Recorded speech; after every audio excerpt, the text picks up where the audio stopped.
নওগাঁর মান্দা উপজেলার লক্ষ্মীরামপুর গ্রামের শতবর্ষী তফের আলী 11 সন্তানের জনক হয়েও আজ একবেলা খাবারের জন্য দিশেহারা।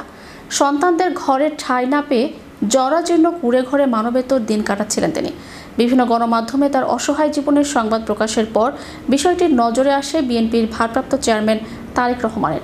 তার নির্দেশে মান্দা উপজেলা বিএনপির সভাপতি ও দলের কেন্দ্রীয় কমিটির সদস্য এম এ মতিন মানবিক সহায়তার হাত বাড়িয়ে দেন। তফের আলীর জন্য নির্মাণ করা হয় একটি ইটের পাকা ঘর, যা রবিবার আনুষ্ঠানিকভাবে উদ্বোধন করেন এম এ মতিন নিজেই। পাশাপাশি তার নিয়মিত 3 বেলা খাবার, বিদ্যুৎ সংযোগ এবং প্রয়োজনীয় ওষুধ সরবরাহ নিশ্চিত করা হয়েছে। স্থানীয়রা এই উদ্যোগকে স্বাগত জানিয়ে বলেন, সংবাদ প্রকাশের পর দেশের শীর্ষ নেতৃত্বের এমন দ্রুত সাড়া এবং মানবিক সহায়তা সত্যি প্রশংসনীয়। আল্লাহর ইচ্ছায় আমি দায়ভার বহন করব।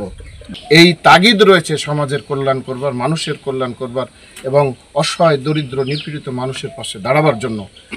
সেই জায়গা থেকেই কিন্তু আমরা এই উদ্যোগ গ্রহণ করেছি। ইতিমধ্যে বাস্তবায়ন শুরু হয়েছে ইনশাল্লাহ।